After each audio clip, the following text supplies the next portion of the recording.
Welcome to WEFM's 3 p.m. news. I am your presenter, Jessica Klein. First on the local scene. While the modern port in Kingstown is not expected to be opened until June of next year, the government of St. Vincent and the Grenadines has already placed several plans in place to efficiently utilize the real estate that will be made available at the old port location. Prime Minister Dr. Ralph Gonsalves, while speaking on WEFM, discussed these plans. We hear more from the Prime Minister. Is going to be opened June or so next year. Then we have fantastic real estate where the old port is. So the plan is to build 1-2 more cruise ships berths, where the car boat comes in there. And we develop a lot of health and wellness shops, touristic shops, place for the performing arts, cultural arts center. That was the Prime Minister, Dr. Ralph Gonsalves, speaking on WEFM's Activated Mornings program. St. Vincent and the Grenadines launched the $620 million port modernization project on Friday, July 1st, 2022. Following the completion of the Argyle Airport in 2017, this is the second largest capital project in SVG's history. Police have launched an investigation following the discovery of a body found off the coast of Rosebank on Saturday. According to police, the deceased has been identified as Rainson Montgomery Kirby, a 34-year-old tradesman from Paulover. The Royal St. Vincent and the Grenadines Police Force said that after the discovery of the body, the SVG Coast Guard was alerted and the body was retrieved and transported to the Kingstown mortuary. Mr. Corby was reported missing on Wednesday, April 24th, 2024, after failing to return from a routine swimming break at Brighton Beach during his workday at a nearby construction site. No foul play is suspected. However, a post-mortem examination will be conducted to ascertain the exact cause of death. The RSVGPF, in their official release, extended deepest sympathies to the family and friends of Mr. Kirby during this difficult time and committed to providing updates as more information becomes available. Still on the local scene, Prime Minister Dr. Ralph Gonsalves, during a recent appearance on WEFM's Activated Mornings program, discussed a flea infestation problem which led to the early closure of 2 of the nation's schools on April 23rd. The Prime Minister said that the public department dealt with the issue promptly, limiting the amount of classroom time missed by students at the Girls' High School and the Thomas Sanders Secondary School. We hear more from the Prime Minister. Well, the flea infestation, as was publicly stated, is the question of the number of dogs you have running about. The food court is nearby. Dogs, it would be commonplace to say that they're animals and they're going around where they think food is or they know food is. So that's a problem. The public health dealt with the issue very promptly so that there wasn't any inordinate delay. I think they missed school on one day.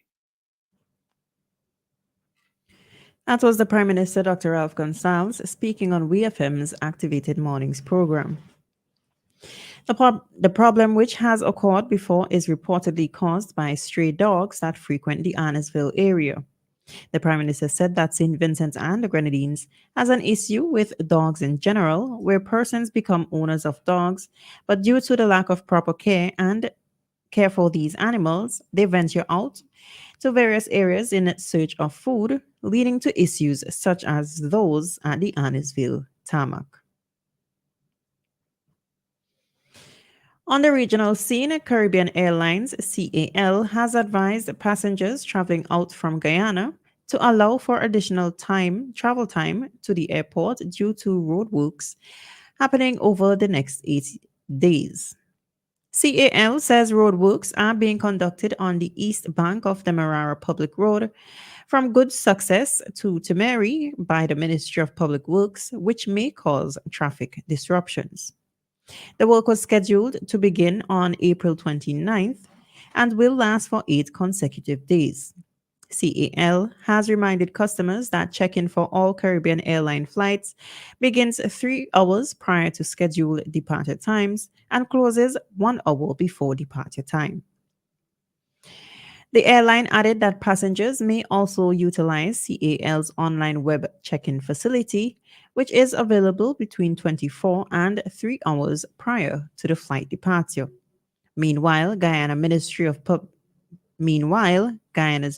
of Public Works, in a statement, informed residents and commuters that it has initiated the improvement and upgrading of the East Bank of Demerara Public Road from Good Success to Temeri. Prominent Dominican businessman Philip Nassif died at his home in Mahat, west of Dominica, on Sunday. He was 91 years old. The cause of his death has not been disclosed. In 1977, Nassif was awarded the island's highest honor, the Dominica Award of Honor, and in 2002, he was named as one of the Caribbean's leading voices of the 20th century by the Caribbean Community CARICOM grouping. In 2004, Philip was honored by the American Foundation of the University of the West Indies as among the luminaries of the past 100 years who have left their indelible mark on the Caribbean region and the world.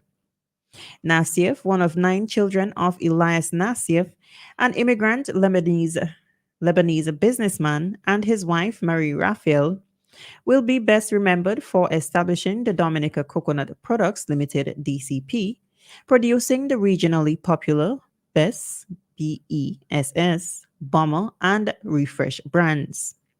In 1995, it was sold to Colgate Palmolive. On the international scene, 4 law enforcement officers have been fatally shot and 4 others were wounded while serving an arrest warrant in Charlotte, North Carolina. A suspected attacker was found dead in the front yard of a barricaded home after a standoff that lasted 3 hours, police said. Two other persons of interest were taken into questioning, authorities added. It is one of the deadliest assaults on U.S. law enforcement in recent years.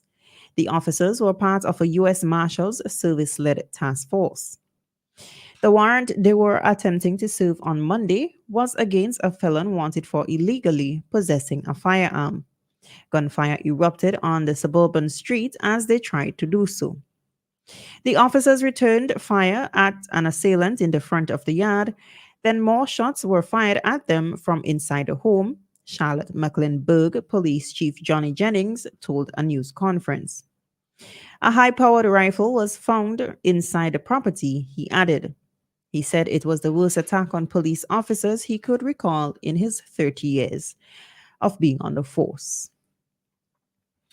This has been WEFM's 3 p.m. news. I have been your presenter, Jessica Klein. Join us again at 5:30 p.m. for WEFM's evening news, and we thank you for listening.